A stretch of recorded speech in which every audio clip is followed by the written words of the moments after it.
Liwanag sa campus, liwanag sa bayan, ilaw ng katotohanan. Assalamualaikum warahmatullahi wabarakatuh. Magandang umaga, Mindanao. Maayong buntag, Emishuan. Narito tayo sa Dimaporo Gymnasium kung saan kasalukuyang gaganapin ang musical extravaganza ng MC.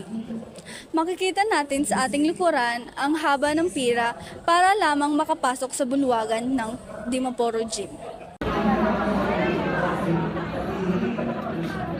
Musika, sining at talento ng kabataan, yan ang umalingong sa entablado ng Mindanao State University sa ginanap na Musical Extravaganza 2025.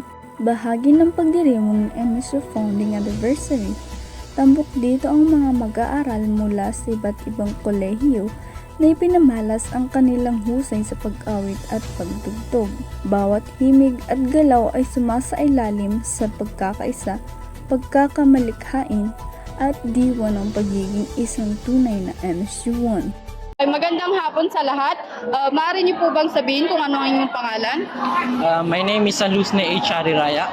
Okay, so kumusta naman po ang naging karanasan ninyo sa ginaganap na musical extravaganza ngayong 2025? So as an ex-MSU1, so I am very excited and natuwa ko sa ngayong event kasi narinig ko yung mga magagandang boses. So sa overall na colleges, ang para sa akin, for my opinion, ang pinaka nag-stand out na college ay ang College of CSHS. So almost sa duet, sa impersonation na para sa akin na CSHS kasi nakuha nila lahat. Ako po si Anima Makabato Tumawis, nagmula sa College of Education under Department of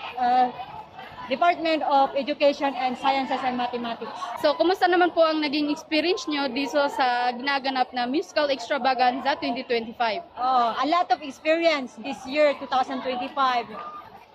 Lalo na nung nag-start yung duet, yung vocal solo, at saka yung a cappella. Patuloy na magbibigay serbisyo, liwanag sa campus, liwanag sa bayan, ilaw ng katotohanan. Ako si Mariam G. Makapudi. Ako si Nurjana B. Ampuan para sa